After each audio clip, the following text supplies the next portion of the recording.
అనేక వేల మంది సూర్యులు ఉదయిస్తున్నప్పుడు వచ్చేటటువంటి ఎర్రని కాంతి ఎలా ఉంటుందో అటువంటి కాంతి ముందు వచ్చిందని, ఆ కాంతి తరువాత అమ్మవారి చతుర్బాహువులు కనపడ్డాయని వ్యాస భగవానుడు వర్ణించాడు.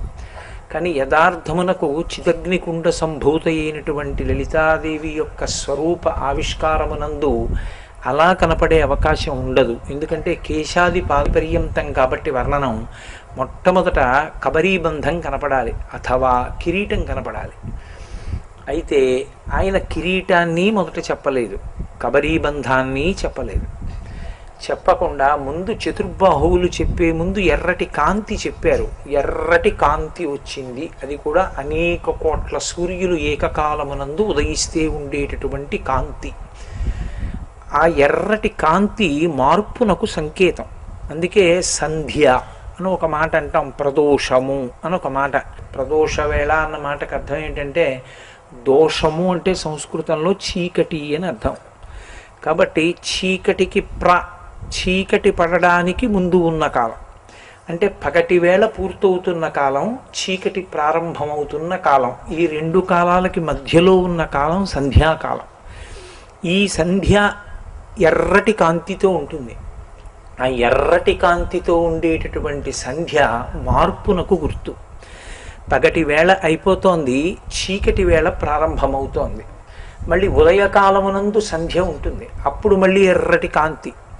అప్పుడు చీకటి పూర్తయింది, ఇక వెలుతురు ప్రారంభమవుతోంది. ఇది చెప్పడం సంధ్య. ఎక్కడెక్కడ ఎర్రటి కాంతి చెప్పబడిందో అక్కడక్కడ ఒక మార్పునకు సంకేతం. ఏమిటి మార్పు అంటే యథార్థమునకు పరబ్రహ్మస్వరూపమే అయినటువంటి మనం జీవస్థాయిని పొందాం. నేను జీవుడు జీవుడు ఎందుకు పనికిమాలిన వాడిని అని అనుకుంటున్నాం. కానీ ఉన్నది బ్రహ్మం ఒక్కటే. ఒక్కటైనటువంటి ఆ బ్రహ్మము ఎరుకలోకి వచ్చి అజ్ఞానము, మాయ, చీకటి తొలగిపోవాలి అంటే ఏ బ్రహ్మము నుండి మనం విడిపోయామో అదొక సంధ్య. మళ్ళీ ఏ బ్రహ్మమును మనము చేరుకుంటామో అదొక సంధ్య. మళ్ళీ ఎక్కడ నుంచి దిగిపోయామో అక్కడికి మళ్ళీ ప్రయాణం చేయాలి, చేసి అందులో కలిసిపోవాలి. అంటే బ్రహ్మము ఎరుకలోనికి రావాలి. ఇలా తేగలిగినటువంటి కాంతికి ఈ మార్పునకు ఎరుపు సంకేతం. అందుకని పరదేవత ఎర్రటి రంగులో ఉంటుంది, ఎర్రటి బట్ట కట్టుకుంటుంది, ఎర్రటి తామర పువ్వు చేతిలో పట్టుకుంటుంది. మనం ఒక మాట చెప్తాం ప్రార్థనా శ్లోకంలో, పాణిభ్యాం అళిపూర్ణ రత్న చషకం. ఆమె చేతిలో ఒక బంగారు పాత్ర ఉండి ఆ పాత్రలో తేనె అనుకోండి అప్పటి వరకు. ఎందుకంటే మధు అన్నదానికి వ్యాఖ్యానంలో చాలా విశేషమైనటువంటి అర్థం ఉంది. అందుకని ఆమె తేనె పాత్ర పట్టుకుంటుంది.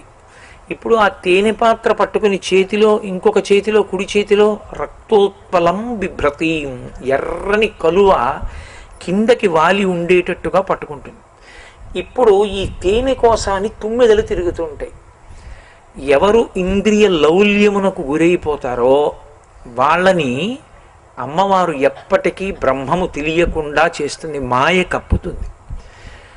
అందుకే మహామాయా విశ్వం భ్రమయసి పరబ్రహ్మ మహిషి అంటారు శంకర భగవత్పాదులు. ఆమెయే మాయాస్వరూపిణి. ఆమె తెర వెనక ఉన్న ఈశ్వరుడు తెలియడు. ఆమె ఆ అవనిక పట్టినంత కాలం మాయలో తిరుగుతూ ఉంటాడు, ఇంద్రియ లౌల్యంలో. అప్పుడు తుమ్మెదలయ్యి ఆ తేనె కోసం తిరుగుతూ ఉంటారు. ఆ భగవతి యొక్క అనుగ్రహం ఎవరికి కలిగిందో, ఎవరు భక్తితో అమ్మవారి పాదములకు నమస్కరించారో ఆమె ఆయనకు జ్ఞానం ఇచ్చి శివుని యందు ఐక్యం చేస్తుంది. శివుని యందు ఐక్యము చేయుట అంటే జ్ఞానము కలిగి శివుడగుట.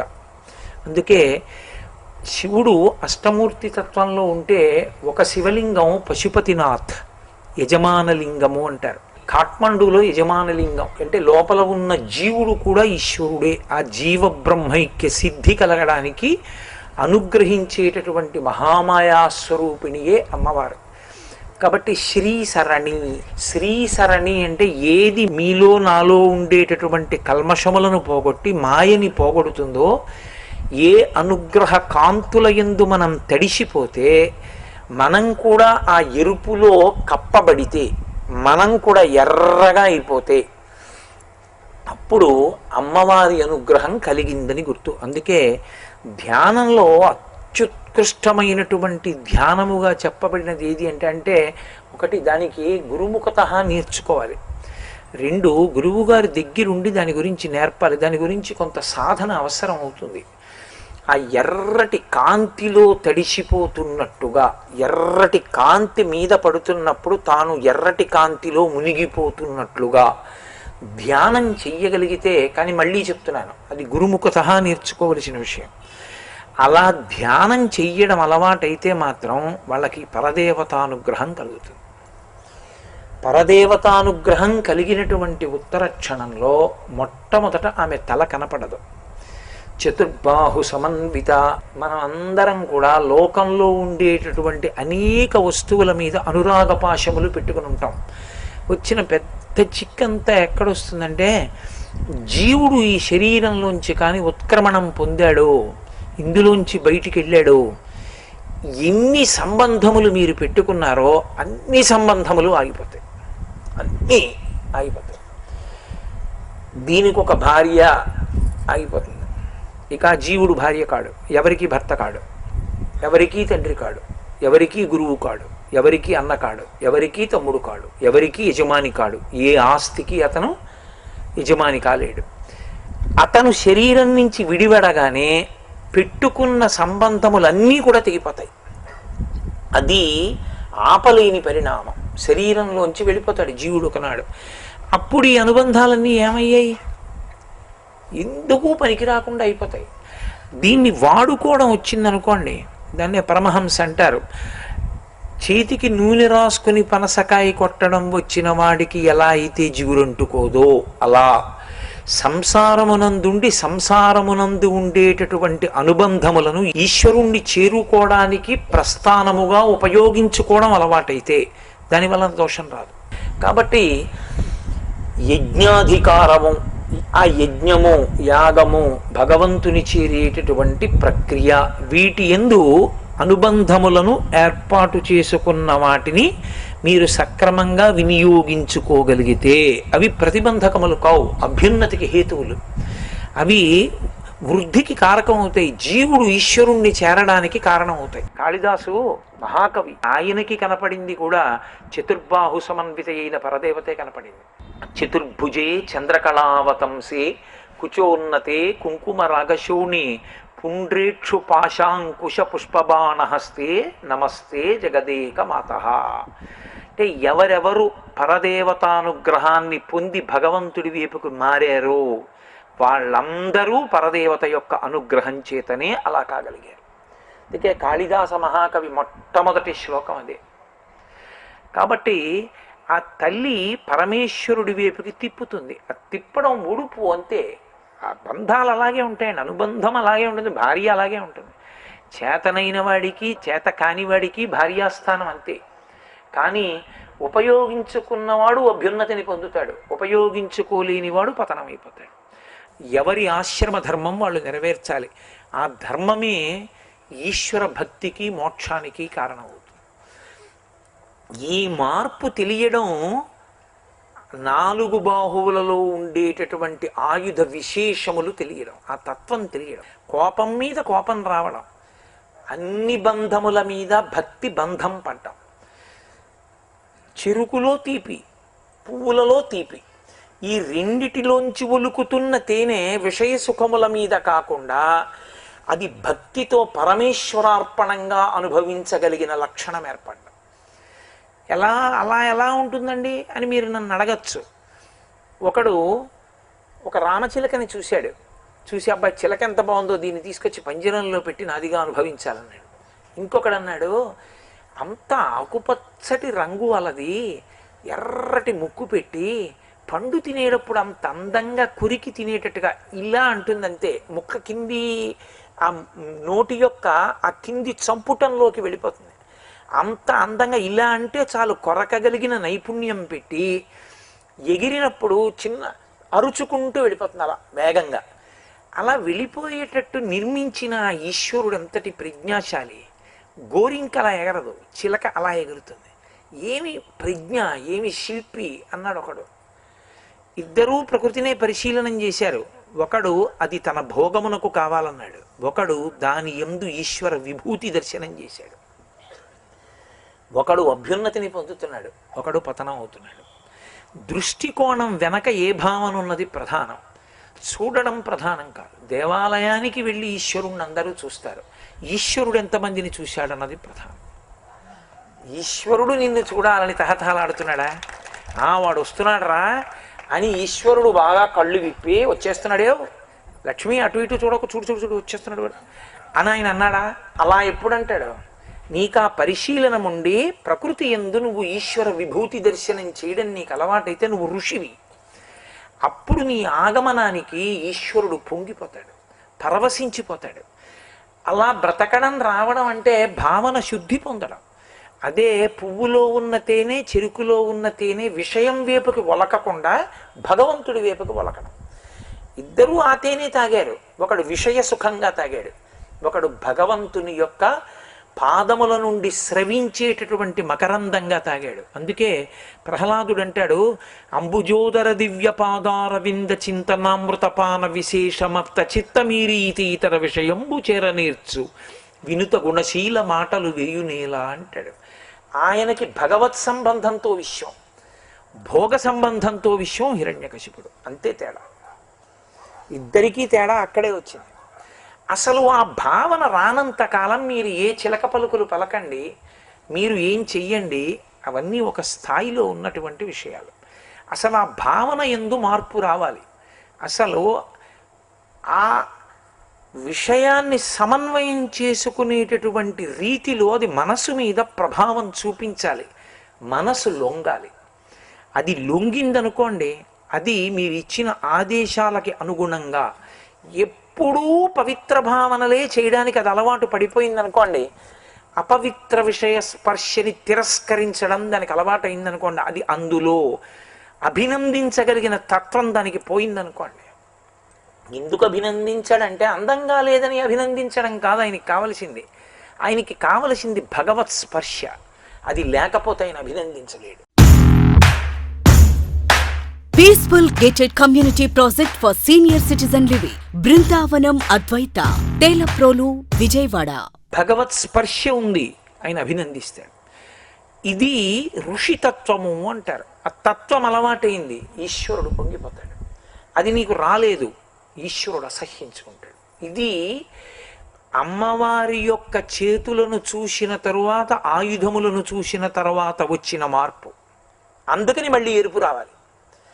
అందుకని ఉద్యద్భాను సహస్రాభా చతుర్బాహు సమన్విత రాగస్వరూపపాషాఢ్య క్రోధాకార అంకుశోజ్వల మనోరూపేక్షుకోదండ పంచతన్మాత్రసాయక. అందుకే లలితా సహస్రనామ స్తోత్రానికి ఒక వైభవం ఉన్నది. అది ఏ ఇతర సహస్రనామ స్తోత్రమునకు లేదు. అది ఒక్క లలితా సహస్రనామ స్తోత్రానికే ఉన్నటువంటి పరమోత్కృష్టమైన వైభవం. ఎందుకో తెలుసా? మీ ప్రమేయం లేకుండా మీరు లలితా సహస్రం కొంచెం అర్థమైందా, మీ మనసు రమించిందా, మీరు గబగబా చదవడం అన్నది ఇక మీకు సాధ్యం కాదు. గబగబా చదవడం అసలు మీకు కుదరనే కుదరదు లలితా సహస్రం. ఎందుకో తెలుసా? జపా పుష్ప నిభాకృతి. బాగా విచ్చుకునేది మందార పువ్వు, బాగా ముడుచుకుపోయేది మందార పువ్వు. చిన్న విగ్రహం దగ్గర మందార పువ్వుని మీరు బాగా దగ్గరగా పెట్టారనుకోండి, ఏనుగు తొండం చుట్టినట్టుగా అది తన కేసరంతో పరమేశ్వరుణ్ణి చుట్టేసి శరీరం విడిచిపెట్టే ముందు పరమేశ్వరుడి పాదాలు కౌగిలించుకుని వదిలేసిందా అన్నట్టుగా తన యొక్క ఆ రేఖలతోటి కప్పేసి ముడిచేస్తుంది. మీరు తొందరపడి మరునాడు ఉదయం నిర్మాల్యానికి మందార పువ్వుని లాగితే అది విగ్రహాన్ని తీసుకొచ్చేస్తుంది, అలా పట్టేసుకుంటుంది. అది ముడుచుకున్నా అలా ముడుచుకుంటుంది. అందుకే సూర్యోదయం తర్వాత అన్నిటికన్నా ఆలస్యంగా విచ్చుకున్నా అదే విచ్చుకుంటుంది, బాగా రెక్కలు విరిగిపోయేటట్టు విచ్చుకుంటుంది. ఇలా జపా పుష్ప నిభాకృతి అంత మెల్లగా చదవాలి. ఎందుకని అంటే నిజంగా లలితా సహస్రం చదివినవాడు కళ్ళు మూసుకుని మనోరూపేక్షుకోదండ అంటే అమ్మవారు పట్టుకున్న చెరుకు విల్లు, దాని తత్వం ఒక్కసారి ఆ తల్లి యొక్క చెయ్యి, ఆ వేళ్ళు, వేళ్ల ఉంగరాలు దర్శనం అయ్యాయి అనుకోండి, ఆ చెరుకు విల్లు పైనుంచి కిందకి చూడడంలో అమ్మ పట్టు చీర అంచు అందులో పాదం కనపడుతున్నాయి అనుకోండి, అంతే. అతనికి ఇక తర్వాతది గుర్తురాదు. అదే అంటుంటాడు, మనోరూపేక్షుకోదండ మనోరూపేక్షుకోదండ అంటుంటాడు. భార్య వంటింట్లోంచి వచ్చి పంచతన్మాత్రసాయక అంటుంది. ఈయనంటాడు, నాకు రాదనుకున్నావా, భంగం చేసేసావు నా తపస్సుకి.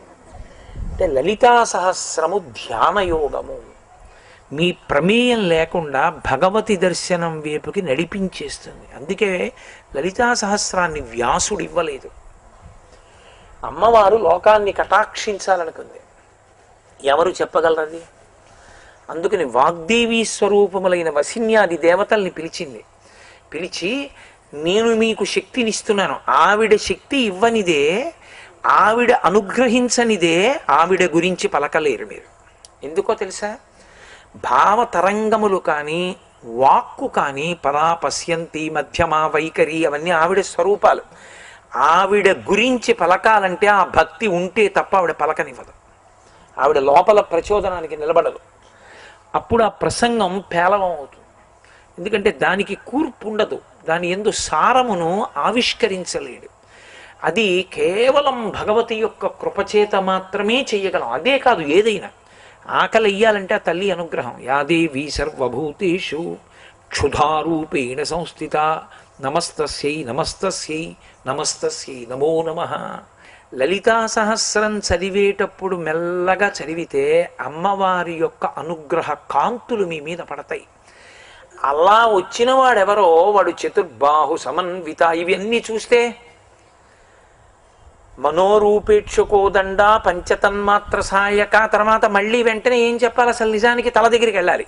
వెళ్ళాడు ఆయన? వెళ్ళలేదు. నిజారుణ ప్రభాపూర మజ్జద్బ్రహ్మాండ మండల. లలితా సహస్రనామ స్తోత్రంలో ఒక ఇబ్బంది ఒకటి ఉంటుంది, చాలా జాగ్రత్తగా ఉండాలి. 16 అక్షరముల నామములు తిరుగుతాయి. అకస్మాత్తుగా 3 అక్షరాలు 1 అక్షరం నామం తిరుగుతాయి. మీరు విష్ణు సహస్రం అనుష్ఠుపుకు అలవాటు పడిపోయి లలితా సహస్రాన్ని 16 అక్షరాలది 8 దగ్గర విరిచేశారనుకోండి, వ్యతిరేక అర్థాలు వచ్చేస్తాయి. ఏ అర్థం అమ్మవారిని స్తోత్రం చేస్తుందో దానికి వ్యతిరేక అర్థం వస్తుంది. అందుకే లలితా సహస్రం పెద్దల దగ్గర నేర్చుకుని చక్కగా చదవడం వస్తే, నన్ను నమ్మండి, వాడి జీవకోటి యాత్రలో వాడొక కొత్త పథం వైపుకి తిరిగిపోయాడని గుర్తు. అరుణాచల దర్శనం చేస్తే జీవుడి ప్రయాణంలో గీత గీస్తారు. అరుణాచల దర్శనమునకు పూర్వము, అరుణాచల దర్శనము తర్వాత అని గీత గీస్తారు. అలా లలితా సహస్రం సక్రమంగా చదవడం రావాలి. పుస్తకం పట్టుకుని ఏదో చదవడం కాదు. ఎన్ని 16 అక్షరాల నామాలు ఉన్నాయి, ఎన్ని 8 ఉన్నాయి, ఎంత బాగా అసలు చదవాలి. కాబట్టి అలా 8 అక్షరాల నామం 16 అక్షరాల నామం తెలుసుకుని చదవడం వచ్చిందనుకోండి, మీ మనసు లయమైపోతుంది. అందులో అంత గొప్ప అందం ఉంది, అటువంటి స్వరం ఉంది అందులో. కాబట్టి నిజారుణ ప్రభాపూర మజ్జద్బ్రహ్మాండ మండల, ఆమె తన ఎరుపు కాంతితో ఈ బ్రహ్మాండములన్నిటినీ ముంచేస్తుంది అందులో. అంటే ఇప్పుడు ఆవిడ యొక్క పరిపూర్ణమైన అనుగ్రహాన్ని పొందాడు. ఆ 4 బాహువులలో ఉండే ఆయుధ తత్వము ప్రకాశించిందనుకోండి, ఆ మనసు అధ్యవసాయమును పొందిందనుకోండి, ఆయనలో ఒక పెనుమార్పు వచ్చింది.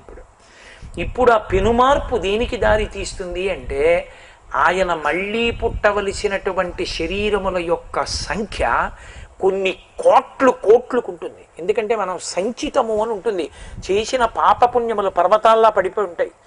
ఏదో కొద్దిగా ఇస్తారు, అది కూడా పాపమే అనుభవించమంటే భరించలేడు, పుణ్యమే అనుభవించమంటే ఒళ్ళు తెలియదు. అందుకని 2 కలిపి ఇస్తారు. కాసేపు పాప ఫలితం, కాసేపు పుణ్య ఫలితం, సుఖం దుఃఖం 2 ఇస్తుంటారు. వ్యాసుడు దేవి భాగవతంలో అంటాడు, కాలోహి బలవాన్ కర్త సతతం సుఖ దుఃఖయో నరాణం పరతంత్రాణం పుణ్యపాపానుయోగత అంటాడు. కాబట్టి అది ఆ జన్మ పరంపరలు తగ్గిపోయి భగవతి అనుగ్రహం చేత సంచితము దగ్ధమై పరమేశ్వరుని యందు కలిసిపోయేటటువంటి స్థితికి దగ్గర పడడానికి లలితా సహస్రనామ స్తోత్రము రాచమార్గం. కాబట్టి ఆ ఎరుపులో మునిగిపోయిన వాడెవడో మజ్జద్బ్రహ్మాండ మండల, మళ్ళీ ఎరుపు. అందుకే అటు ఇటు ఎరుపు. ఇప్పుడు ఈ ఎరుపు తర్వాత చంపకాశోక పున్నాగ సౌగంధిక లసత్కచ. ఏమిటి వ్యాసుడి హృదయం అది చెప్పడంలో? ఆయన అంటున్నాడు, చంపకములు, అశోకములు, సౌగంధికములు, పున్నాగములు అన్న పుష్పములతో కట్టబడిన దండల చేత కూర్చబడిన కబరీ బంధం ఉన్నదామా అని పిలిచాడు. అంటే ఏమిటి ఆయన చెప్పాలనుకున్నాడు మనకి? అంటే చంపకము, పెద్ద పెద్ద పూలు, సంపంగి పూలు మీరు చూస్తారు కదా. సంపంగి పువ్వు అంటే ఆకుపచ్చ సంపంగి అని ఒకటి ఉంటుంది, అది కాదు.